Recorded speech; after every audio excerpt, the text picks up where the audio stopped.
2024-এ আমরা কি নতুন স্বাধীনতা পেয়েছি।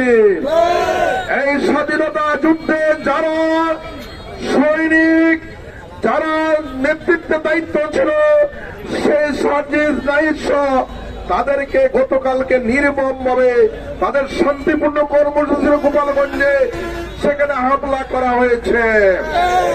আমরা বলতে চাই, বাংলাদেশে প্রশাসন আছে, স্বরাষ্ট্রমন্ত্রী আছে, তারা পূর্ব নির্ধারিত প্রোগ্রাম ছিল, শান্তিপূর্ণ প্রোগ্রামে কিভাবে হামলা করা হলো। বান্ডেল থাকলে প্রতি সেনমানিতে টাকা বাঁচবে। বিকাশ সেনমানি বান্ডেল কিনে জিতুন প্রতি লেনদেনে।